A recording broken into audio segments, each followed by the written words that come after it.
ಧರ್ಮಸ್ಥಳ ಗ್ರಾಮದಲ್ಲಿ ಸರಣಿ ಹತ್ಯೆ ಆರೋಪ ಇವತ್ತು ಮತ್ತೆ ದೂರುದಾರ ವ್ಯಕ್ತಿಗೆ ಎಸ್ಐಟಿ ಬುಲಾ. ಇಂದು ಮುಂದುವರಿಯಲಿದೆ ಆ ವ್ಯಕ್ತಿಯ ವಿಚಾರಣೆ. ಡಿಐಜಿ ಅನುಚೇತ್ ಎಸ್ಪಿ ಜಿತೇಂದ್ರ ದಯಾಮ ನೇತೃತ್ವವನ್ನು ವಹಿಸಿದ್ದಾರೆ. ನಿನ್ನೆ ಬರೋಬ್ಬರಿ 8 ಗಂಟೆಗಳ ಕಾಲ ವಿಚಾರಣೆಯನ್ನ ನಡೆಸಿತ್ತು ಎಸ್ಐಟಿ. ಇವತ್ತು ಕೂಡ ವಿಚಾರಣೆ ಮುಂದುವರಿಸಲಿದೆ.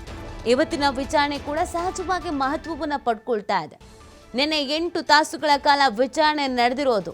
ಅಲ್ಲೇನೇನು ಪ್ರಶ್ನೆಗಳನ್ನು ಕೇಳಲಾಗಿದೆ, ಆ ಪ್ರಶ್ನೆಗಳಿಗೆ ಅನಾಮಧೇಯ ವ್ಯಕ್ತಿ ಏನೆಲ್ಲ ಉತ್ತರವನ್ನು ಕೊಟ್ಟಿದ್ದಾನೆ, ಅವನು ಕೊಟ್ಟಂಥ ಉತ್ತರ ಸಮಂಜಸವಾಗಿತ್ತ ಅಥವಾ ಅದರಲ್ಲಿ ಏನಾದರೂ ಗೊಂದಲಗಳಿತ್ತ, ಯಾರಾದರೂ ಆತನ ಮೇಲೆ ಒತ್ತಡ ಹೇರ್ತಾ ಇದ್ದಾರೆ ಅನ್ನೋದು ಆತನ ಹೇಳಿಕಾ ಸಂದರ್ಭದಲ್ಲಿ ಏನಾದರೂ ಗೊತ್ತಾಗ್ತಾ ಇತ್ತಾ, ಅಥವಾ ಆತ ನಿಜವಾಗಿಯೂ ಕೂಡ ನಡೆದಿರುವಂಥ ಘಟನೆಯನ್ನು ಹೇಳ್ತಾ ಇದ್ನಾ, ಕೆಲವೊಂದಷ್ಟು ಪ್ರಶ್ನೆಗಳಿಗೆ ಆತ ಯಾವ ರೀತಿಯಾದಂಥ ಉತ್ತರವನ್ನು ಕೊಟ್ಟಿದ್ದಾನೆ, ಇದೆಲ್ಲವೂ ಕೂಡ ಸಹಜವಾಗಿ ಕುತೂಹಲ ಇದೆ. ಪ್ರಶ್ನೆಗಳನ್ನು ಕೂಡ ಹುಟ್ಟಾಕ್ತಾ ಇದೆ. ಇವತ್ತು ಕೂಡ ತನಿಖೆ ಮುಂದುವರಿಯುತ್ತೆ. ಇವತ್ತು ಎಷ್ಟು ತಾಸುಗಳ ಕಾಲ ವಿಚಾರಣೆಯನ್ನು ಮಾಡ್ತಾರೆ ಅನ್ನೋದು ಸಹಜವಾಗಿ ಪ್ರಶ್ನೆ ಇದೆ. ದೂರುದಾರ ವ್ಯಕ್ತಿಗೆ ಎಸ್ಐಟಿ ಬುಲಾವ್ ನೀಡಿದೆ ಇವತ್ತೂ ಕೂಡ. ಹಾಗಾಗಿ ತನಿಖೆ ಮತ್ತಷ್ಟು ಚುರುಕು ಪಡ್ಕೊಳ್ತಾ ಇದೆ. ಡಿಐಜಿ ಅನುಚೇತ್, ಎಸ್ಪಿ ಜಿತೇಂದ್ರ ದಯಾಮ ಇವರ ನೇತೃತ್ವದಲ್ಲಿ ಇವತ್ತು ಕೂಡ ತನಿಖೆಯನ್ನು ಮಾಡಲಾಗುತ್ತೆ. ನಿನ್ನೆ ಬರೋಬ್ಬರಿ 8 ತಾಸುಗಳ ಕಾಲ ವಿಚಾರಣೆಯನ್ನು ನಡೆಸಿರುವಂಥದ್ದು ಎಸ್ಐಟಿ. ಈ 8 ತಾಸುಗಳ ಕಾಲದಲ್ಲಿ ಯಾವೆಲ್ಲ ಪ್ರಶ್ನೆಗಳು ಆ ವ್ಯಕ್ತಿಗೆ ಎದುರಾಗಿದೆ ಮತ್ತು ಕೇಳಿದಂಥ ಎಲ್ಲ ಪ್ರಶ್ನೆಗಳಿಗೂ ಆ ವ್ಯಕ್ತಿ ಯಾವ ರೀತಿಯಾದಂಥ ಉತ್ತರ ಕೊಟ್ಟಿದ್ದಾನೆ ಅನ್ನೋದು ಕೂಡ ಇಂಪಾರ್ಟೆಂಟ್ ಆಗುತ್ತೆ. ಯಾಕಂದರೆ ಈ ಪ್ರಕರಣ 10-11 ವರ್ಷದ ಹಿಂದಿನ ಪ್ರಕರಣಗಳು ಅಂತ ಹೇಳಲಾಗ್ತಾ ಇದೆ. ಹೀಗಿರಬೇಕಾದ್ರೆ ಆತನ ನೆನಪಿನ ಶಕ್ತಿಗೂ ಕೂಡ ಇದೊಂದು ಸವಾಲು. ಹಾಗಾಗಿ ಈ ತನಿಖೆ ಸಹಜವಾಗಿ ಮಹತ್ವ ಪಡ್ಕೊಳ್ತಾ ಇದೆ. ಈ ಬಗ್ಗೆ ಮತ್ತಷ್ಟು ಮಾಹಿತಿಯನ್ನು ನೀಡ್ತಾರೆ ನಮ್ಮ ಪ್ರತಿನಿಧಿ ಆದಿತ್ಯ. ಲೈವ್ನಲ್ಲಿ ಜಾಯ್ನ್ ಆಗ್ತಾ ಇದ್ದಾರೆ.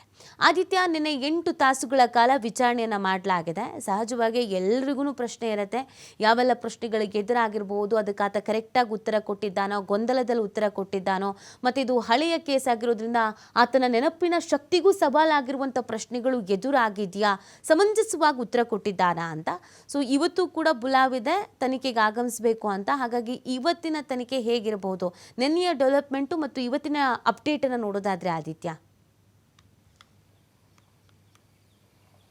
ನೀತಿ ಹೌದು, ಬಗೆದಷ್ಟು ಈ ಒಂದು ಪ್ರಕರಣಕ್ಕೆ ಸಂಬಂಧಪಟ್ಟ ಹಾಗೆ ಬಗೆದಷ್ಟು ಇನ್ನಷ್ಟು ಮಾಹಿತಿಗಳು ಬಯಲಾಗ್ತಾ ಇದೆ. ಯಾಕಂದರೆ ಅನಾಮಿಕ ಪತ್ರದಲ್ಲಿ ಉಲ್ಲೇಖ ಮಾಡಿರುವಂಥ, ತನ್ನ ಪಶ್ಚಾತ್ತಾಪದಲ್ಲಿ ಪತ್ರದಲ್ಲಿ ಉಲ್ಲೇಖ ಮಾಡಿರುವಂಥ ಒಂದು ಪ್ರಕರಣಗಳು 100 ಪ್ರಕರಣಗಳ ಪೈಕಿ ಒಂದು ಕೆಲವು ಪ್ರಕರಣಗಳನ್ನು ಆತ ಬೊಟ್ಟು ಮಾಡಿ ಅದರಲ್ಲಿ ಉಲ್ಲೇಖ ಮಾಡಿದ್ದಾನೆ. ಸೊ ನಿನ್ನೆ ದಿವಸ ಸಂಪೂರ್ಣವಾಗಿ SIT ಅಧಿಕಾರಿಗಳು ಆತನ ಒಂದು ಇತಿಹಾಸ, ಆತ ಎಲ್ಲಿಂದ ಬಂದ, ಯಾವಾಗ ಧರ್ಮಸ್ಥಳ ಗ್ರಾಮಕ್ಕೆ ಬಂದ, 1995ರಿಂದ 2014ರವರೆಗೂ ಕೂಡ ಈ ರೀತಿ 100 ಶವಗಳನ್ನು ಹೂತಿದ್ದು ನಿಜಾನ, ಈ ರೀತಿ ಆತನಿಗೆ ಹೂಳೋದಕ್ಕೆ ಹೇಳಿದಂಥವರು ಯಾರು, ಅವರ ಉದ್ದೇಶ ಏನಾಗಿತ್ತು, ಮತ್ತು ಆತ ಹೇಳಿದ ರೀತಿಯಲ್ಲಿ ಆತ ಹೂತಿರುವ ಎಲ್ಲಾ ಶವಗಳು ಕೂಡ ಅನುಮಾನಾಸ್ಪದ ರೀತಿಯಲ್ಲಿ ಪತ್ತೆಯಾಗಿರುವಂಥ ಶವಗಳ ಅಥವಾ ಅದರಲ್ಲಿ ಬೇರೆ ಶವಗಳು, ಅಂದರೆ ಕೆಲವೊಂದಿಷ್ಟು ಅಪರಿಚಿತ ಶವಗಳು ಕಾನೂನಾತ್ಮಕ ಪ್ರಕ್ರಿಯೆಯ ಬಳಿಕ ಅದನ್ನು ದಫನ ಮಾಡಲಾಗಿದೆಯಾ, ಮತ್ತು ಬೆಳ್ತಂಗಡಿ ಪೊಲೀಸರ ಪಾತ್ರ ಏನು ಈ ಪ್ರಕರಣದಲ್ಲಿ, ಮತ್ತು ಆತನ ಮೇಲ್ವಿಚಾರಕರು ಯಾರು, ಅವರ ಉದ್ದೇಶ ಏನಾಗಿತ್ತು. ಸೊ ಈ ಎಲ್ಲದರ ಬಗ್ಗೆ ಸಮಗ್ರವಾದ ಒಂದು ಮಾಹಿತಿಯನ್ನು ಪಡೆದರೂ ಕೂಡ ನಿನ್ನೆ ದಿವಸದವರೆಗೂ ಕೂಡ SIT ಅಧಿಕಾರಿಗಳಿಗೆ ಅದು ತೃಪ್ತಿ ಆಗಿಲ್ಲ. ಯಾಕಂದರೆ 8 ಗಂಟೆಗಳ ವಿಸ್ತೃತವಾಗಿರುವಂತಹ ಒಂದು ವಿಚಾರಣೆ ಬಳಿಕ ನಿನ್ನೆ ಸಂಜೆ 7:30 ಬಳಿಕ, ರಾತ್ರಿ 7:30 ನಂತರ ಆತನನ್ನ ಬಿಟ್ಟು ಕಳಿಸ್ತಾರೆ. ಸೊ ನಿನ್ನೆ ರಾತ್ರಿ ಆತನ ಬಿಟ್ಟು ಕಳಿಸಿದ ಬಳಿಕ ಏನು SIT ಅಧಿಕಾರಿ ಅನುಚೇತ್ ಇದ್ದಾರೋ ಇವರು ಪ್ರಣವ್ ಮೊಹಂತಿ ಅವರಿಗೆ ಕರೆ ಮಾಡಿ ಈ ತರ ಎಲ್ಲ ಡೆವಲಪ್ಮೆಂಟ್ಗಳು ಆಗಿದೆ ಅನ್ನುವಂಥ ರೀತಿಯ ಒಂದು ಮಾಹಿತಿಯನ್ನು ಕೂಡ ಕೊಡ್ತಾರೆ.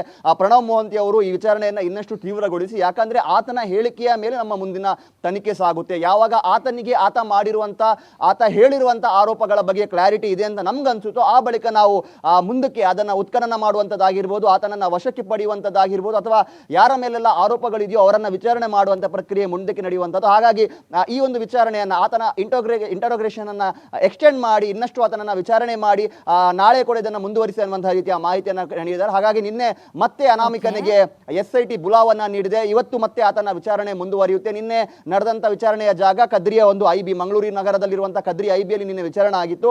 ಇವತ್ತು ಕೂಡ ಅದೇ ಮಂಗಳೂರು ನಗರದ ಕದ್ರಿಯ IBಯಲ್ಲಿ ಇವತ್ತು ವಿಚಾರಣೆ ಮುಂದುವರಿಯುತ್ತೆ. ಬೆಳಿಗ್ಗೆ 11 ಗಂಟೆಗೆ, ಅಂದರೆ ನಿನ್ನೆ ಬೆಳಿಗ್ಗೆ 10:50ಕ್ಕೆ ಆತ ಅಲ್ಲಿಗೆ ಆಗಮಿಸಿದ್ದ. ಇವತ್ತು ಕೂಡ ಸರಿಸುಮಾರು ಅದೇ ಸಮಯದ ವ್ಯಾಪ್ತಿಯಲ್ಲಿ ಆತ ಕದ್ರಿ IBಗೆ ಆಗಮಿಸಲಿಕ್ಕಿದ್ದಾನೆ. ಆತನಿಗೆ ವಕೀಲರು ಸಾಥ್ ನೀಡಲಿಕ್ಕಿದ್ದಾರೆ. ಸೊ ಇವತ್ತಿನ ವಿಚಾರಣೆ ಬಹಳ ಮಹತ್ವಕಾರಿಯಾಗಿರುವಂಥ ವಿಚಾರಣೆ, ಬಹಳ ನಿರ್ಣಾಯಕವಾಗಿರುವಂಥ ವಿಚಾರಣೆ. 100 ಶವಗಳನ್ನು ನಾನು ಹೂತಿದ್ದೀನಿ ಅನ್ನುವಂಥ ಮಾಹಿತಿಯ ಕುರಿತಾಗಿ ಆತ ಎಲ್ಲೆಲ್ಲ ಶವಗಳನ್ನು ಹೂತಿದ್ದೀನಿ